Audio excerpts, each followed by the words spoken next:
What's good, everyone? Hope you guys have a great day. I had a great day, so I'm here again, on my channel. Okay, I'm really trying all my best to push, and then make a lot of videos as much as I can for you guys. So this is the president Museveni saying that I am loved. I am not in the ICU as your enemies were saying, or as our enemies, apparently they are enemies, his enemies are saying. So he's saying things, obviously, for the prayer. So I don't know really what's going on here, but this is what's happening. So let me just quickly listen to what he says, and let's hear about this. I want to thank all the Ugandans who have been praying for me. I've been watching you praying for me at the National Chairman's office, Babaranda and Hadija Muzukuru, praying in All Saints Church, praying in signing the board here near the gate, and all the others who have been wishing me good luck. I appreciate really. It's good to know that I am not as bad as some people try to make me, and that there are Ugandans who appreciate. When some people said I was in ICU, I think my ICU here is a good one, because it allows me to do one or two things, assisted by my comrade, Mama Janet, who is here, from a distance, as you can see, safe distance. Next time when I come on the TV, I will talk about Corona, because now I am an expert, and I'm also a veteran of Corona. So you count me among the veterans. He just makes jokes out of everything. I'm telling you. You had your budget, Ugandans, of Uganda shillings 52 trillion. While I support that budget because there is no other solution in the short run, it is important to know. Honorable Kasaja talked about it, but it should be highlighted. To know that shilling 17 trillion of that budget is to pay debts. He talked about it towards the end of his speech. He talked about it,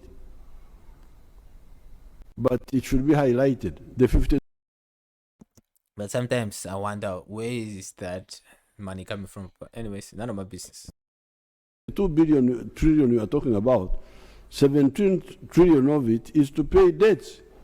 Amawanja. Many of these debts were being pushed by the neo-colonial public servants until recently, when I put down my foot and insisted on approving every loan. That's why you hear that these loans take time now to be approved, because I insisted I must approve of every loan, external loan. Because all this money was not worth borrowing. If you audit it, it was not borrowed for a good purpose.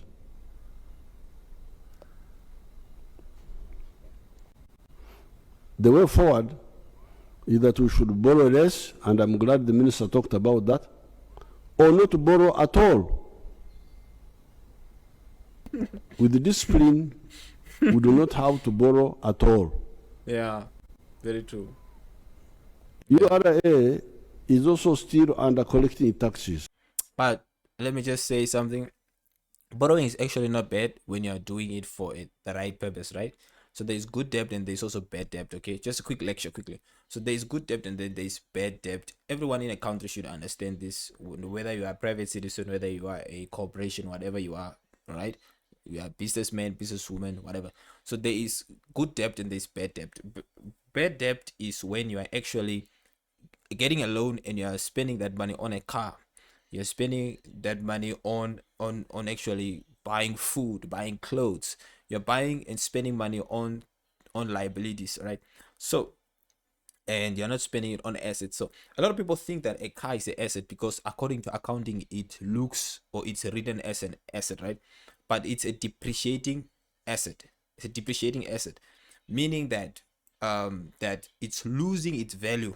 So immediately when you buy a car and then you take it out of the dealer, immediately that time it has already lost its value.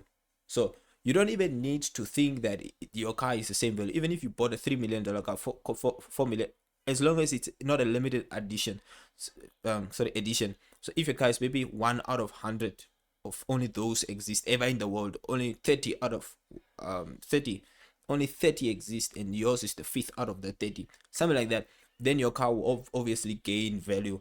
But now if you just buy a normal Toyota, normal Mercedes Benz, normal whatever, if it's not a limited edition, then you must know that that's not a good investment to borrow and buy, because at the end of the day you are giving more money and you're losing money, because when you go and sell that car you're losing value. Okay, so you're not getting for the same price. But when you are investing, good debt is now actually you taking your money and putting it into appreciating assets, right? Assets that are appreciating, assets that are gaining value. Okay, like cash flow assets, assets that are producing cash flow. Because you see, a lot of people also think that buying a house is a good idea, but buying a house is also a liability if you are the one living in that house, right? Let me tell you the truth. You are living in the house, right? You are the one paying the water, you are paying the electricity, you are the one taking care of the everything regarding expenses. So it's like money is always going out money, but in long term obviously it's gonna gain value, blah blah blah blah blah blah. But when you think about it, that the money that you are actually spending on that house, if you add all the money you spend for that time that you own that house and you check the value of the house, what will it make sense? So let's say that you bought a house for 2 million, right? Or 10 million. Let me use a simple example. 2 million, you bought the house for 2 million, and then after 10 years you sell it for 5 million. But now how much do you spend on water? How much you spend on electricity? All right, because you were investing into that house to take care of the property, to take care of the land, to take care of everything in that place, right? So now that you are selling the house, all the expenses together plus the price of the house, if you add, and it's coming to 5 million or 10 million, then it means you are the one losing. You lost. You lost. I'm talking about repairs, everything.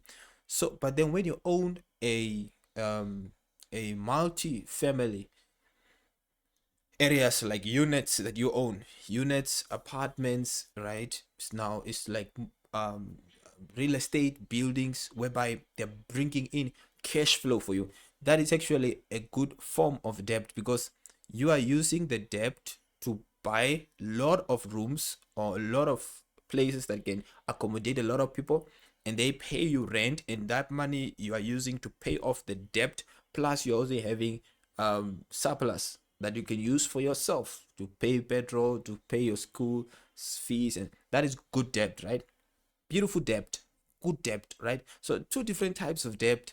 I would not advise anyone to cancel debt. I would advise people to know what they're doing with their debt, because it only depends on who you are and what you know. That depending on what you know, that's what you do with your debt, right?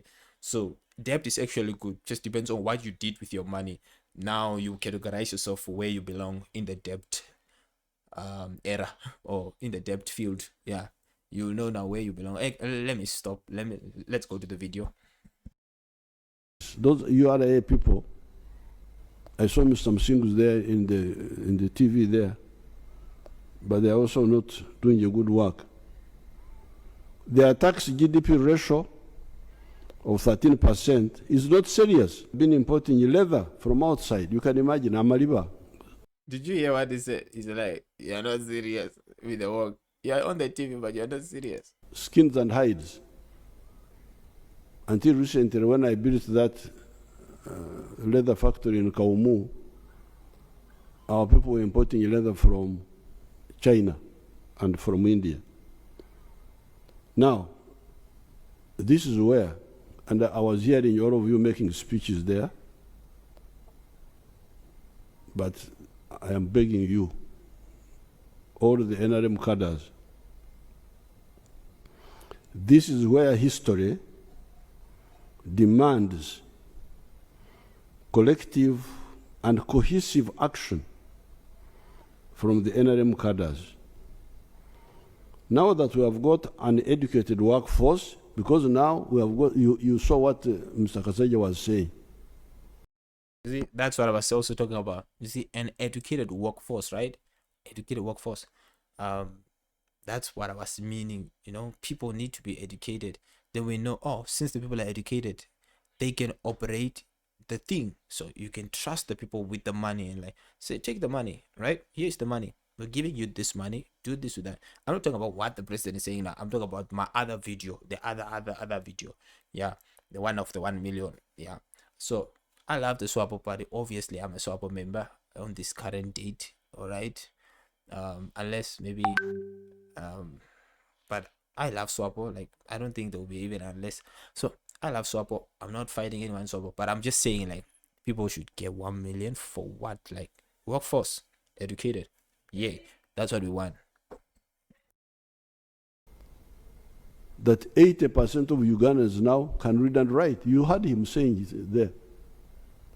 80% literacy rate, 80%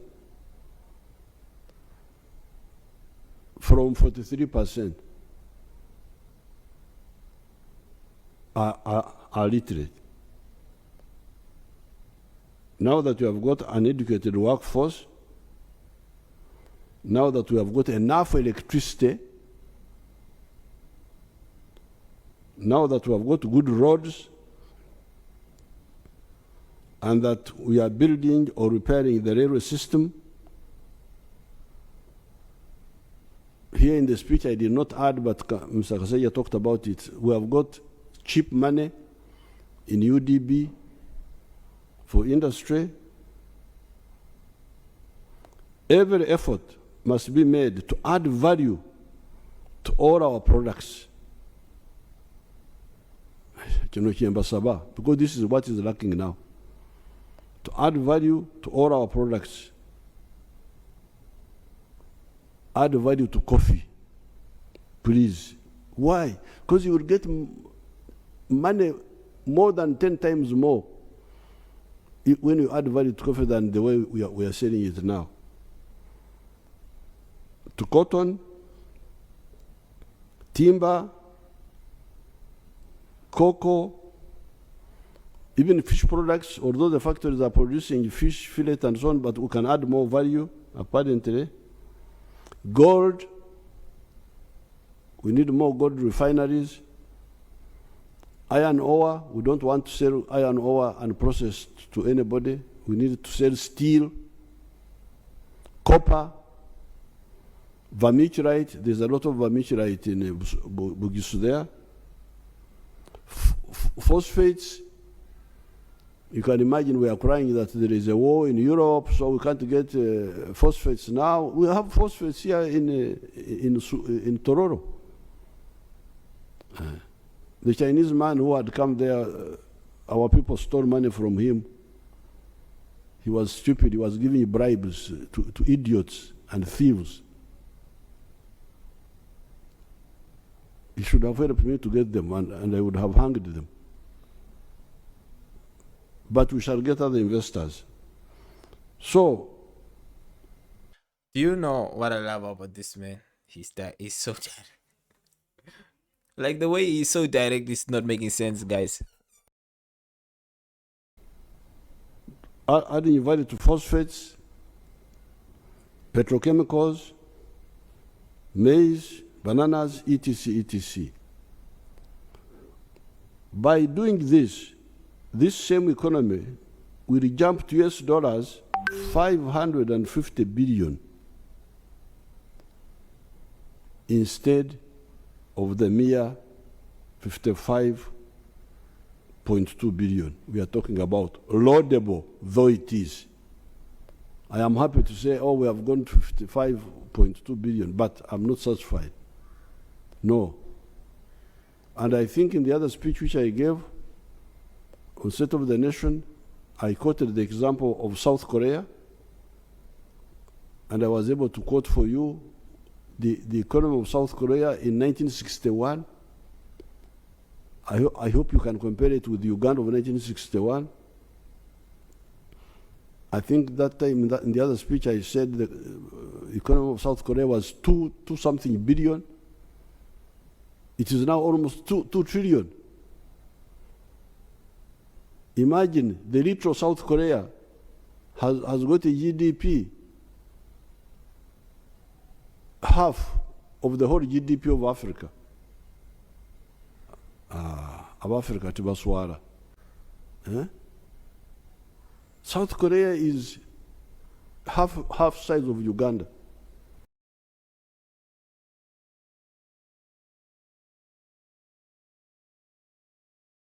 P. Whoa, whoa, whoa. That shocked me. Wow. So like I wanted to end the video like as a short video, but then I was like I wanted to listen more. Yeah, because I don't want this channel only to be about us talking about garbage and also laughing, you know. Like this is crazy, man. Wow. Okay.